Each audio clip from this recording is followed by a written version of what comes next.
Great show today on Locked On Badgers. We're going to talk about Paul Chyrst. Where are we at with him? And did he sneakily need Brett Bielema to kind of be the best version of himself? We're going to talk about that and more on today's Locked On Badgers.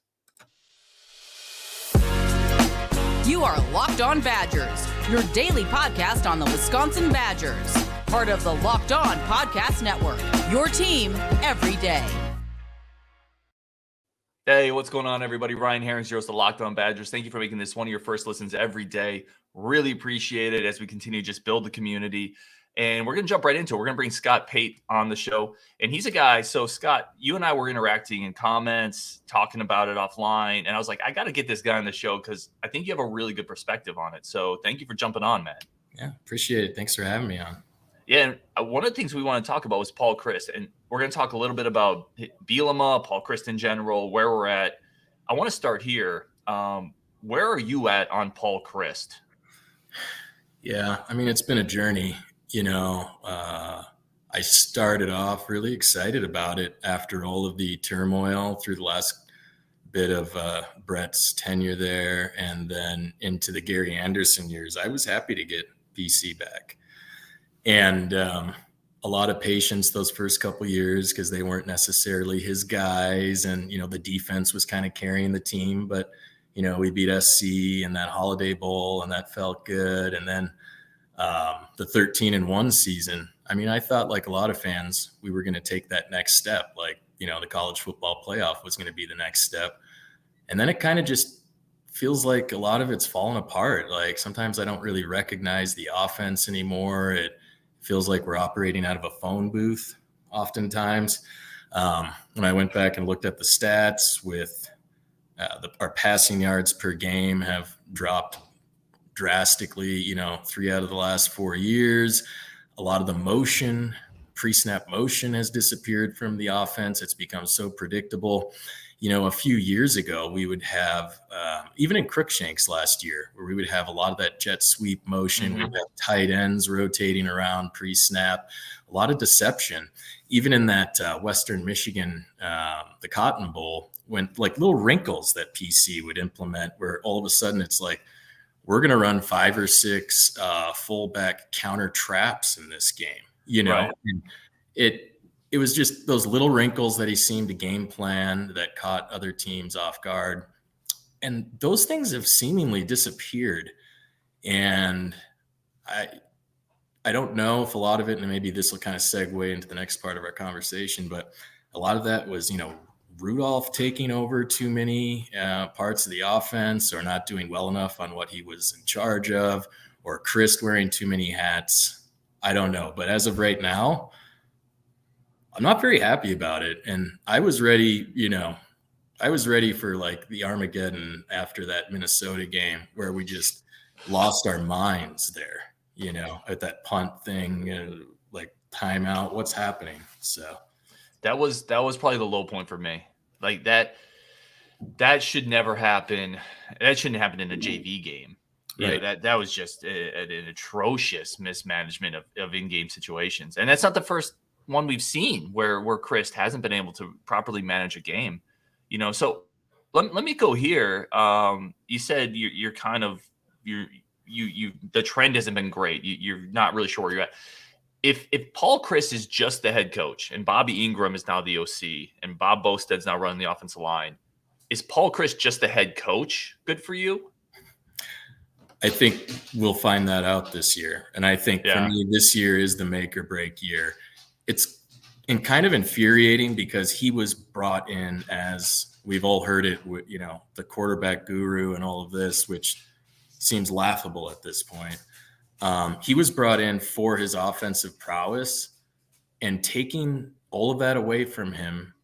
I mean, I'm sure that, him and Ingram will, plan for games and whatever together, but taking that away from him, the guy that he put in charge of the offense, here's another interesting thing. Was he told that Rudolph has to go? Like, this is something I've been thinking about a lot. Or did he just, decide that it was a good time for him to go? Because the offensive line, we've gotten better recruits. The performance, they've regressed performance-wise.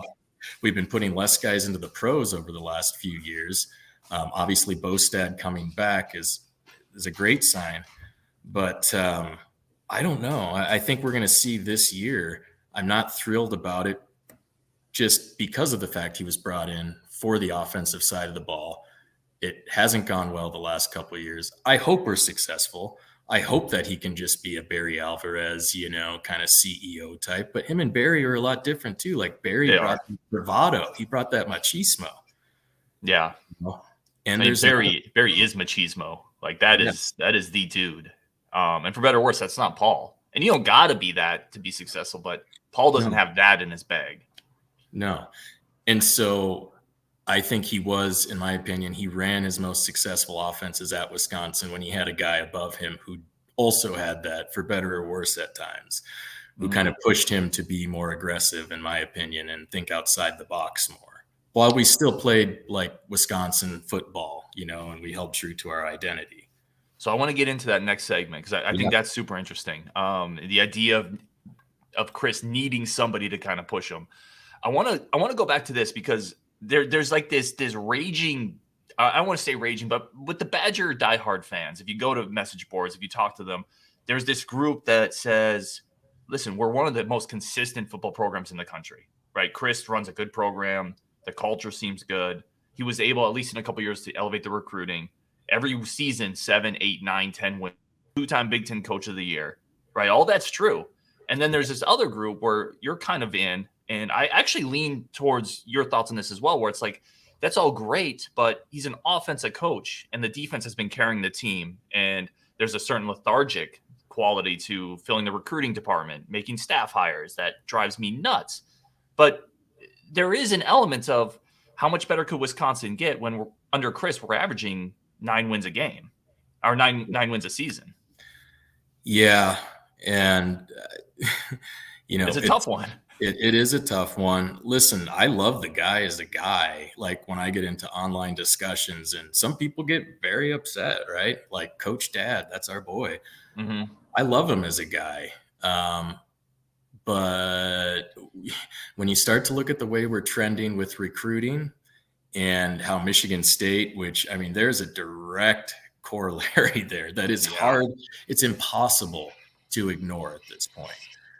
It's infuriating. And when, Saeed goes over there and he's talking about how much more of an emphasis they're putting in and how much money they're putting into that side of the program, into recruiting compared to Wisconsin, it's frustrating. And for 9 months, it was basically like, hey boys, Jim, I hope that you can go out and snag a couple recruits and, in between game planning, call a couple guys and hope that, we can get some people. I mean, it was like 9 months of like nothingness where we're all just kind of sitting on our hands waiting, kind of freaked out, like what is happening here? And not being able to capitalize on the momentum that we had. That's been the most frustrating thing about all this is for a while until like 2017, I was like, dude, Paul Chyrst is like Bill. He's in his own way. He's like a Bill Belichick. He gives the press nothing, but he's got his own, he's got that secret genius where like I said, he's got the wrinkles, the game plans, and Wisconsin's got that identity. But now I'm like, is that an act at all? I think it's just who he is, like kind of bumbling through post gamers and, saying this, I really appreciate the guys. Like, I like that about him because he seems like a nice man, but at the same time, is that all he is behind the scenes too? Like, do we not have answers here? Like, and as a program, I don't know. Everybody talks about, well, you don't want to turn into Nebraska.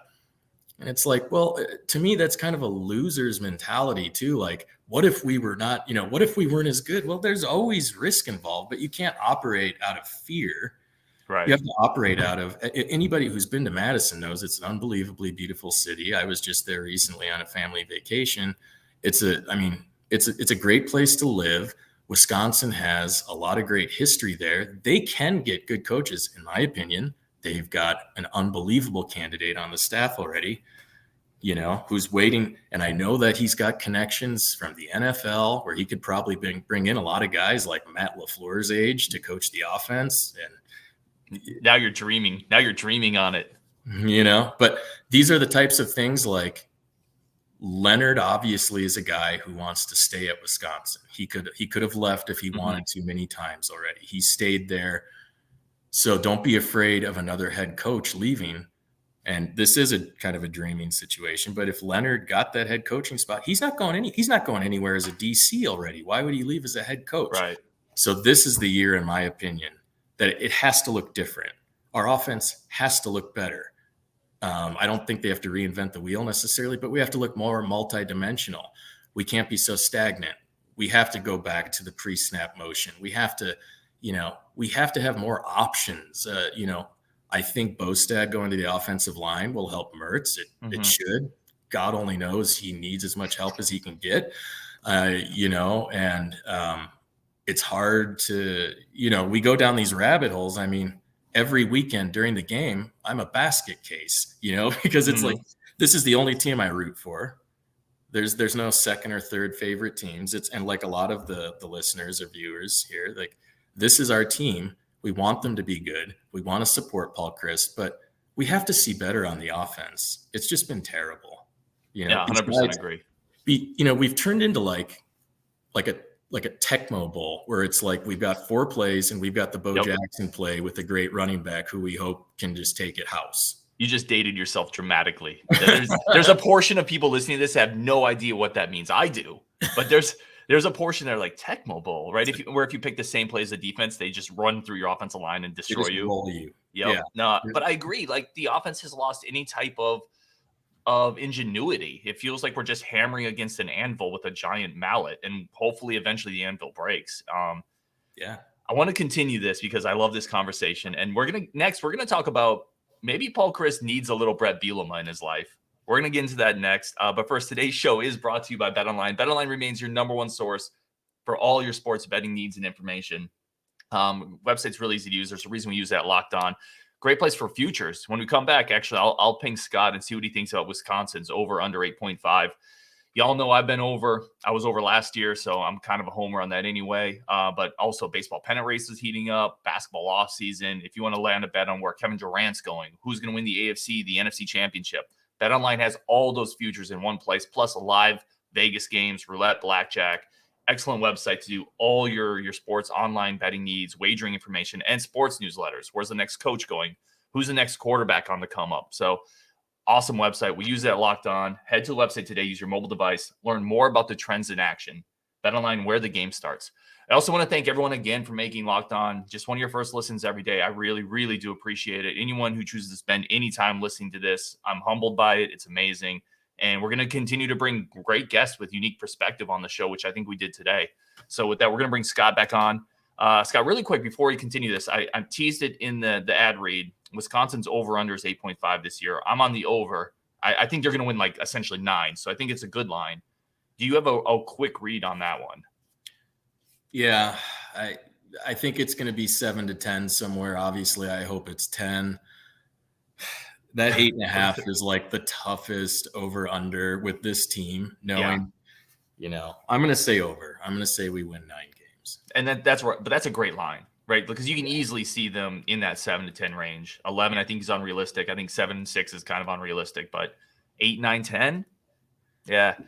All right, let's jump into this. Because you mentioned this to me, and I found it really interesting. I had never thought of this. I wish I could take credit for it. But you said something along the lines of, you think Paul Chryst was best when he had somebody maybe over him that was a little more aggressive. For example, Brett Bielema, right? Does he need a guy like Bielema kind of either working with him as a co-partner or a boss to really be the best self? Yeah. And again, hopefully this year we see that Ingram's really aggressive and he brings out the best in Chryst.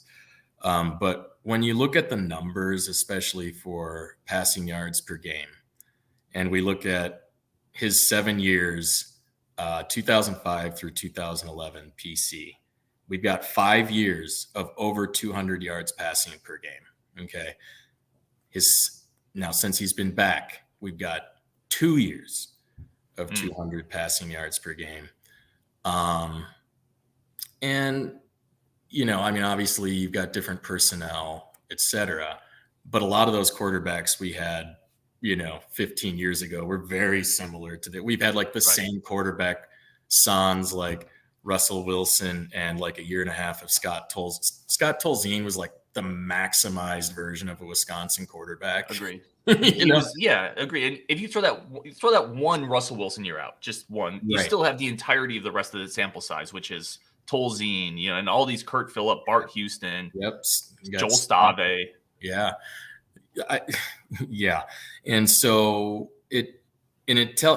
almost we had 1 year in 2010 with Tolzien where it was 199 yards per game. So you could round that up and say that was 6 out of 7 years when he was the OC that we had, or associate OC, that we had at least 200 yards passing per game.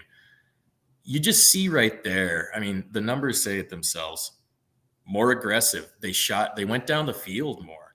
And we all have been watching, I'm 42. I've been watching this team religiously since the late 80s when my dad's like, we hired a new coach and he's from, he's got Nebraska roots. Maybe we'll be good. Right. And then all of a sudden, obviously, everything changed with the Rose Bowls. And so for 35 years, been watching this team almost every game. We know what the formula was. It was, run the ball, play tough on the lines, and play action deep, play action to tight ends. We haven't even been utilizing a lot of play action as of late. Like it's like, it makes no sense sometimes. And so, I think that Bielema, as much as I hated him when he left, like I rooted against him every time Arkansas played. Yep. Same. Like, oh man, it felt almost as good to see them get their handed to them as it did to see UW victories there for a year or two. Yep. But I gotta say, man, Bielema wanted to step on, the opposing team's throat. We had so many games where we beat like Indiana, like 72-10 and stuff like that. Yeah. Or 82-20. 83-20. 83-20. Yeah. Right. And he is an aggressive guy. I mean, I think he's a bit of a Neanderthal at times, but it just seems to me, thinking about those game plans, looking at the numbers and how much more balanced we often were, we still had a lot of great running backs throughout that time, that I think Bielema's kind of his zeal and his bravado kind of forced Chryst out of his comfort zone. Because we see when Chryst is left to his own devices, he's very conservative. Yeah. So uber conservative. And I think it's worn off on some of the fan base, this whole like, well, what if we tried and we failed? What if it didn't work? And it's like, well, listen, at this rate, we're going to stay in this little box and it's going to be a slow bleed out for it's going to turn into 8-5 or 8-4 for the next 4 or 5 years. And, 7-5s occasionally. The rest of the conference, especially now that it's expanding, I mean, things are not going to stay stagnant. It's not going to just be automatic UW winning the Big Ten West, which probably won't exist anymore. So you've got to change with the times. You've got to evolve. I don't see that evolution taking place there. I see kind of like, we're devolving, we're regressing in many ways. So hopefully Ingram brings that fresh perspective. And I agree with what you're saying. I feel like the offense has regressed. And I think if you look at what we've done and how we performed, if you don't acknowledge that, I think you have blinders on. Like, I feel like we're starting to live in this world where people just can't be honest. Like, you just have to what do you see with your eyes? The offense hasn't been good, period. Right? It hasn't. And I want to bring up your Indiana point because I find this fascinating. That Indiana game with Paul Chyrst as the offensive coordinator, that wasn't Russell Wilson, by the way. Right. That was Tolzien, who was a good quarterback, but we're not talking an offense powered by one of the greats, right? And they were up 76-20 in that game in the fourth quarter, 3rd and 6, and they threw the ball. Right. Like, they were up 56 points and they threw a 74-yard touchdown pass in the fourth quarter. Never would happen.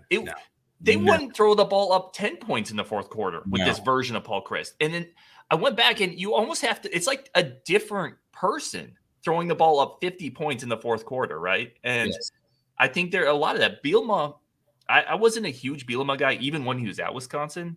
Right. But you have to admit, like, he was a bit of a bully, a bit of Neanderthal. And some of that is good. Like, portions of that are good. And that's why I find your point really fascinating here. This is football, after all. It's why Barry was so good, too. I mean, I'll go back and watch those old ESPN classics. Dude, that guy on the sideline just gives me goosebumps still. Right. It's just like, oh, hell yeah. No way we're going to lose. Those old Rose Bowl games, he wasn't calling any plays. It was just like his presence was enough. And Paul's presence, again, it seems like, yeah, I hear the classic. He'd be a nice guy to have a beer with. Weird thing is, I'm not going to ever have a beer with any of these guys. So I guess I don't really care about that in the long run. Like, I want them to be a good person and sure, 100%. But when I was in Ohio recently, my cousin, he's like, do you think if with the right coach, UW could win a national title? And I said, I mean, I think so. I think we could at least make the playoffs. And he goes, dude, as much as I hated Urban, he's like, because he's an OSU guy, he's like, you put Urban on that UW team, within 2 or 3 years, they're recruiting 4- and 5-star guys, but it looks totally different. I'm like, he's like, you'd hate him, but you'd be successful, and then you wouldn't care, just like we were here. Yeah, I mean, he would leave the program in shambles too, probably. Right? Like, don't go. There's a whole another bag there, but yeah, I think there's also. I'm curious on your take on this, because I agree when you mentioned to some fans, like, because I also recently did a Big Ten coach ranking. I had Paul Chyrst, I think, third. Like, I actually like Paul Chyrst a lot for a lot of what he does, even though I agree, again, a lot of your points offensively. But I tend to think fans get into this weird either or spiral where if you say, man, we need to get a little better on offense, they're like, well, we could beat Nebraska. It doesn't have to be literally this, or you're never going to make a bowl game. Yeah. Like, you can tweak things and not, if it fails, you're not going to fall into the abyss because the defense is still going to be really good. And look how strong that culture is. And you did an episode on Gary Anderson, which, again, we got to thank him for bringing that defense in, because in the Bielema days, it was bend but don't break. It was bend but don't break. It was not an aggressive defense. It was like, maybe we can hold them to a field goal here. Now, everything's changed. So, but the culture stayed the same with Gary Anderson. Maybe if he would have stayed there longer than 2 years, that would have changed. But we still were winning, 10 games with even Gary Anderson, who was just an abject failure for the last 6 years of his career. Yep. The culture still stayed the same. The culture is strong there. So I don't think, you have to worry too much about like, oh my God, we hire somebody else, which they'd probably hire Leonard. Let's be honest. Everything's going to fall apart. It's not going to happen at Wisconsin. And I just want them to think, people to think like, maybe if you take a chance, you get that next step, but you got to take some chances in life. Again, hopefully this doesn't happen. Hopefully this year we just go out and rock it. Right. I don't think that's going to, Mertz has not inspired a lot of confidence. And maybe, when I'm looking at stats from the past in that 2006 season when Stocco was there. Yeah. And so 17 touchdowns, 6 interceptions. Between him and Donovan, we had 21 touchdowns and 8 interceptions, right? And 211 passing yards per game. That's all Wisconsin really needs. 60% or so, be solid. Don't fumble the ball. Don't turn it over in the red zone. Right.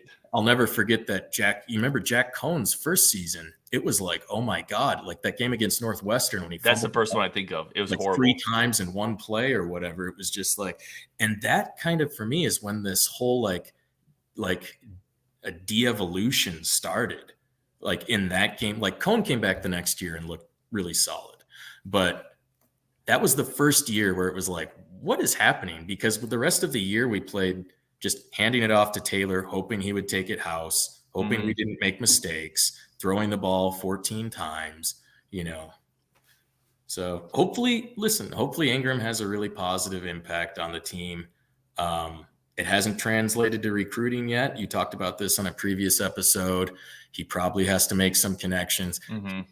He did do amazing work with the tight ends in Baltimore. They did run one of the most run-heavy, schemes in the NFL. So hopefully that can translate to our team. Like hopefully he can bring over some of those more multi-dimensional aspects on the offense. Well, let's get into that next segment because I do want to ask you, with all the changes in the offseason, good and bad. I think there were some home runs, but I want to ping you, see if you think it was enough, and see where we're at heading into this year.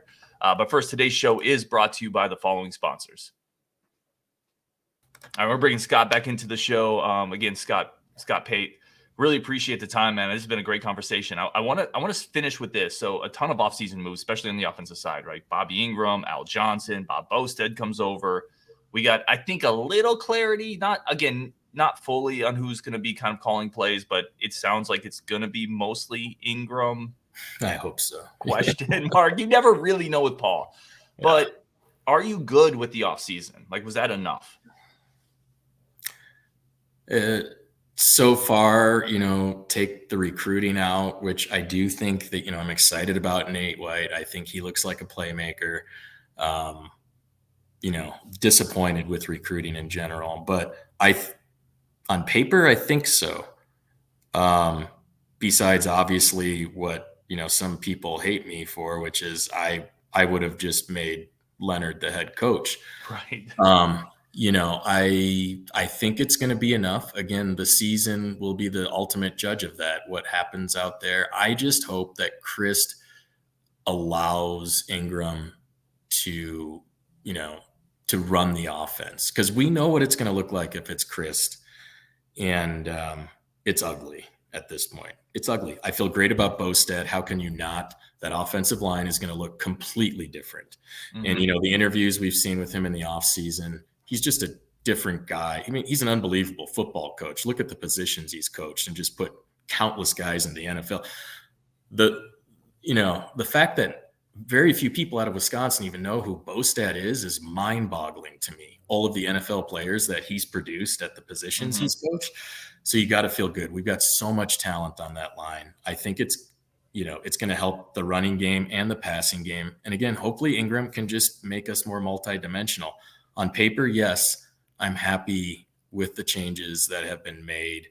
I don't have a lot of confidence in Mertz, though. If he can just go 17-10, just 17 touchdowns, 10 interceptions, and not fumble it, once every game or every other game, it's a low bar. But it is a low bar. We saw what happened last year, and then it's like, okay, well, let's throw these other guys in behind him. And I mean, Wolf is throwing pick sixes, and the other two younger guys, apparently Hill, is just not ready, and Miles. I mean, we'll see. I was really bummed about the Keenholz or kind. I know, because I watched. He's a great athlete. I was watching him. He was an all-state basketball player. Yeah, he's got hops, man. Yeah, that was a tough blow. Because I was talking to Justin, who's on the show often, and I said, I think our quarterback room is the worst in the Big Ten right now on paper, right? Yes. You have Mertz, who statistically was maybe one of the two or three worst in the conference. Chase Wolf is a non-factor. And quite frankly, I don't want to cast aspersions, but if you're Deacon Hill and you know that the starter isn't very good and you show up at 262 pounds, I mean, I'm telling you, that's a red flag. It straight up is. And I'm not trying to crush anybody here on that. Like, he's young. Everyone matures at different rates. He's got a great arm, a good recruiting win for sure. But like, that's a red flag straight up. If you're Deacon Hill, you got to come into this year going, we threw for 160 yards per mm-hmm. game last year. I'm going to train like a madman, and I'm going to go out and show them you have to play me. Like, you've mm-hmm. got to play me.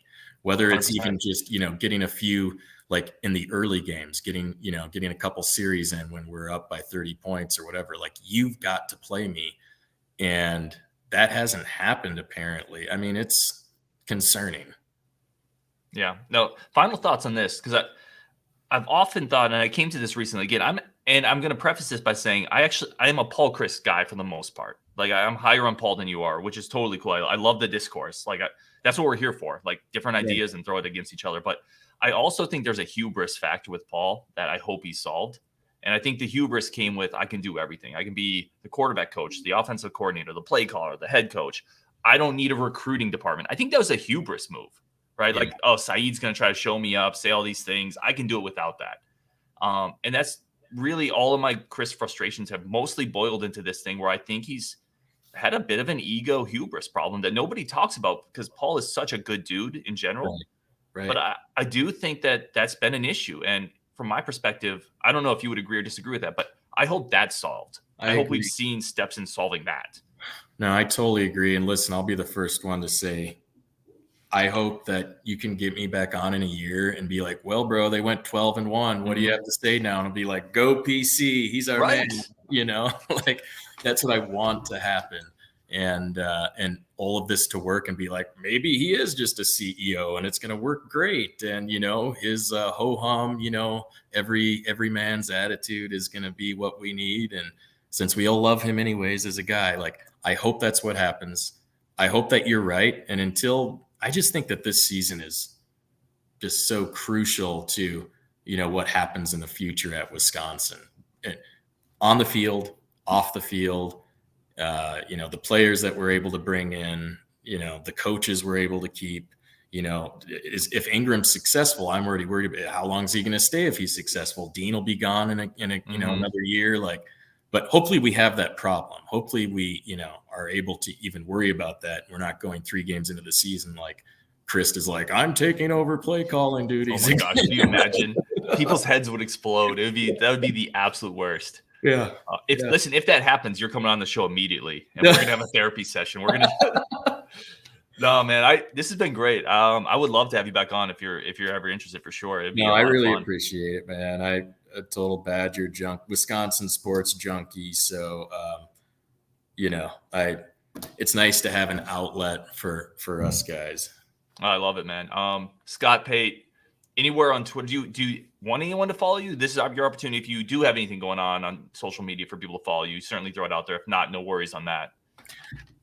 I had a podcast for a while called eat_drink_listen on Instagram. I'm big into food, music. I love vinyl. I'm a vinyl junkie as well. I only listen to records, and big into, craft beer and bourbon, whiskey in general. So I'm on Instagram, but have a baby now and 3 kids. So not doing as much anymore. And I'm a teacher. So more so just rooting on my teams and listening to music and enjoying some brews. I love it, man. All right, everybody. Thank you for making Locked On Badgers one of your first listens every day. Really, really appreciate it. We'll continue to get great guests like Scott on the show. We'll definitely get Scott back on the show. Hopefully it's we were wrong about Paul Chyrst type episode. And that'll make everybody happy. That's what people miss sometimes too. When fans are critical, at the end of the day, we all want the Badgers to be good. Right? It's the only team I root for. That's it. I don't want them to be bad. Right. I hate my life for 2 days after we lost. Like that Penn State game last year, it was, how is this happening? Yeah. So. Oh, absolutely horrible. All right, everyone. Thank you so much for listening. On Wisconsin, until we can kind of talk to you again next, and we'll go from there.